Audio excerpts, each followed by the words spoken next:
If you've seen chief of staff in a newspaper somewhere or on LinkedIn and you thought, what actually is that? What do they do? Could I be one? Should I be one? Would I like it? Would I be good at it? You're in exactly the right place. That's exactly what I'm going to be talking about here, and I'm excited to have you join me on this journey.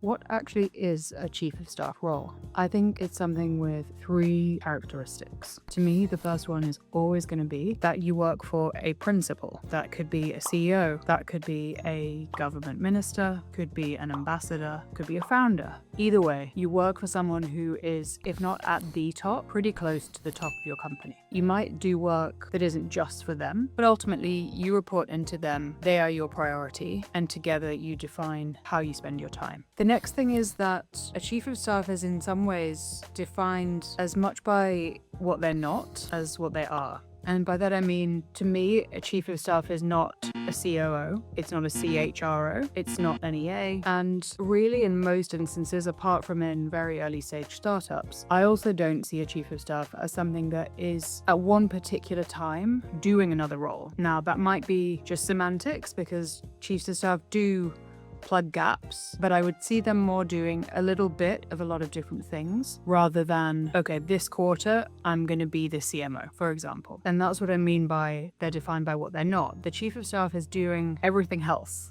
That's why it's so different from person to person, from industry to industry, from company to company. And think about it this way. There's no typical CEO. Every CEO is different. Every principal is different. Therefore, every chief of staff is different. There are other definitions of chief of staff out there. Some people call it chief of stuff. That's not my favorite, but I get it. Others think of the COS as culture, operations, and strategy. And something I haven't even touched on yet is all the people doing a chief of staff-like role under another name. That is typically something like strategy and operations lead. Sometimes it's under an EA title. Sometimes it's business manager. Sometimes it's strategic assistant. To me, if it has those common traits of having a principal who you report into almost out with the rest of the org structure, where you're on the same level as the rest of the leadership team, management team, exco, whatever you want to call it, to me, that's the chief of staff by another name.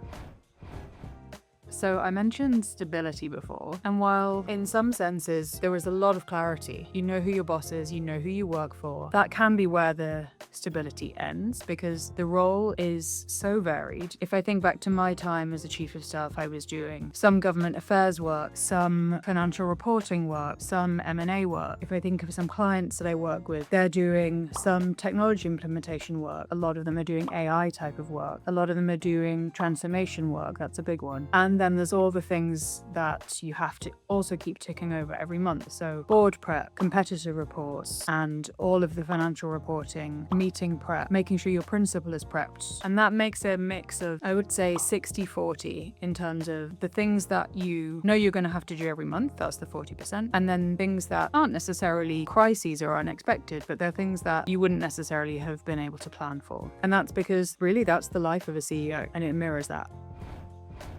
And why would anyone want to be a chief of staff? I know for me, the main thing was working really closely with one person. In my experience, I'd come from big companies where I was always part of a big team, which has plenty of advantages, but I also missed just having a boss. I was working in consulting where everything is project-based. I wanted to just have a bit of stability and have a single clear reporting line. But I know from working with my clients and the chief of staff research I've done over the last 5 or 6 years, that another big draw for people to the role is the enormous variety that it brings. It means you don't have to decide marketing is my thing, technology is my thing, HR is my thing, legal is my thing. And in terms of that variety, I think I wouldn't equate it to someone who can't make up their mind. I think in this world with AI and everything the way it is, that generalists will own the future. And I think a chief of staff is a great jumping off point for that. And of course, there is also the thing that no one really says out loud, but it's the proximity to power. And I actually think that's a very valid reason. A chief of staff role lets you get closer to the top of a company than perhaps you would at your typical seniority level. And there's nothing wrong with wanting to see how things work at the top. It actually makes you more effective, more able to create impact, add value as you go through the rest of your career.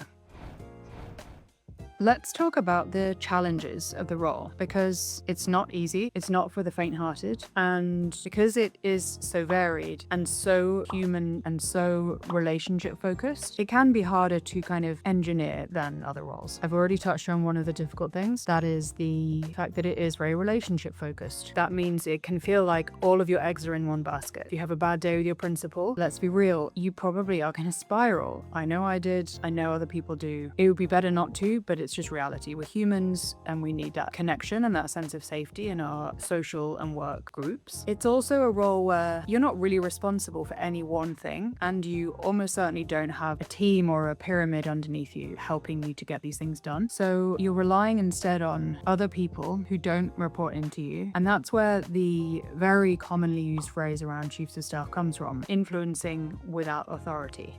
Now, I don't think that means without authority in terms of the weight your voice or your opinion carries in the company, because generally you're also dealing with or benefiting from a lot of borrowed authority from your principal. To me, it's always meant authority from a reporting line perspective. So, as I said, you don't have a team of people. You have people who you have to bring on the journey. You have to get to know them. They have to trust you. You have to trust them. And they may not want to do the things that your principal and you would like them to do, need them to do. And it's your job as a chief of staff to be an extension of the principal to some extent in helping them bring those folks on the journey, so that in turn they can bring their groups, their organizations on the journey.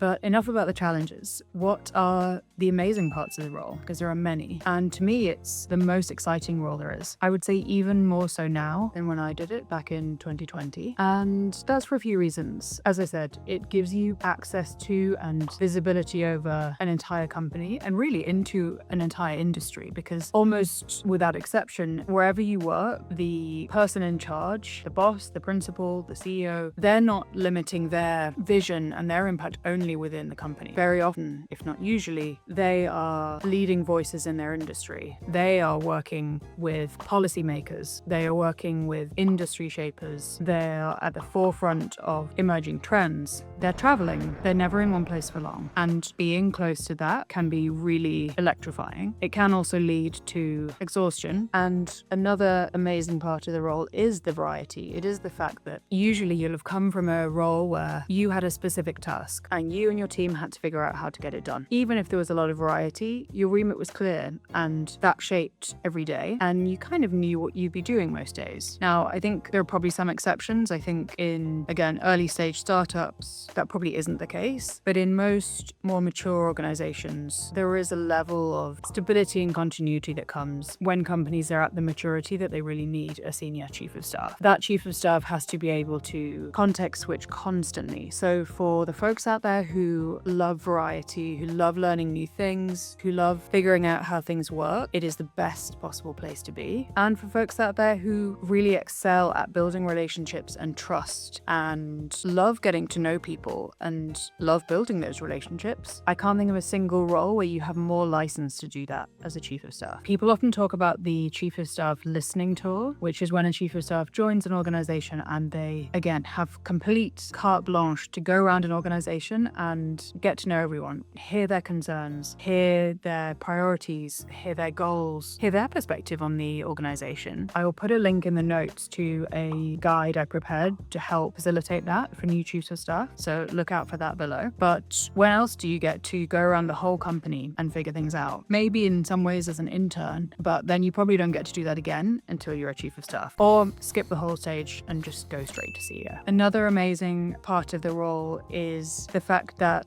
you have the ear of the CEO, ideally. There are definitely degrees of proximity and there are definitely different levels of working relationship that I experience myself and that I see in other people, where some people are very, very much working for the CEO. That's what they do. Then there are others who, they report into the CEO, but they actually spend more time doing other work across the organization and kind of having that cross-functional view. Maybe they're more of a kind of coach almost to the leadership team. But either way, someone who is very senior, and again, apart from in very early stage startups, someone who is a leader in their field, which ideally is a field you're interested in, you get to spend a lot of time with them, hear their wisdom, and, when appropriate and when the trust is there, you can challenge them. That kind of very close, very intimate relationship is something that I haven't found in any other type of role that I've had, whether that's been in consulting or in non-consulting roles. So I think that's definitely something that should be cherished in a chief of staff role. Equally, it prepares you for future roles further along the line in your career where you may become a non-executive director, you may sit on a board, and the skills that you learn in terms of being able to tactfully, constructively give feedback to someone much more senior than you, those are the skills that will pay dividends for the rest of your career.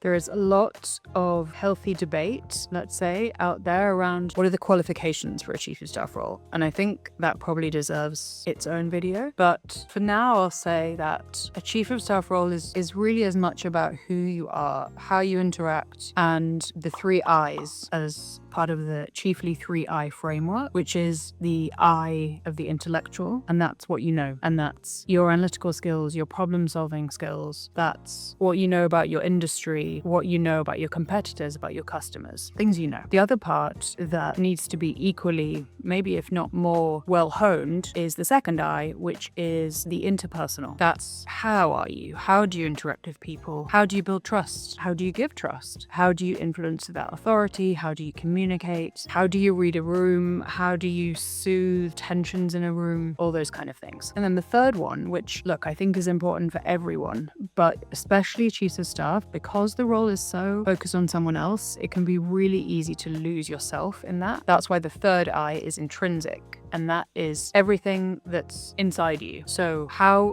good is your self-awareness? Being self-aware in a chief of staff role is so important. How well do you know how to manage your own stress? Because there will be plenty of it. How do you unwind? How do you refill your tank? How do you get energy? What depletes your energy? And how do you make sure that even when things are going wrong, that you can stay calm, but that also the role doesn't take over your entire identity, which is something that can happen. So if you have ever thought, what is a chief of staff? What do they do? Would I like it? Would I be good at it? Is this right for me? How do I get into that space? Then stick around, because we're going to be talking about that a lot, and I'm excited to keep sharing this with you. So thank you for watching, and I'll see you next time.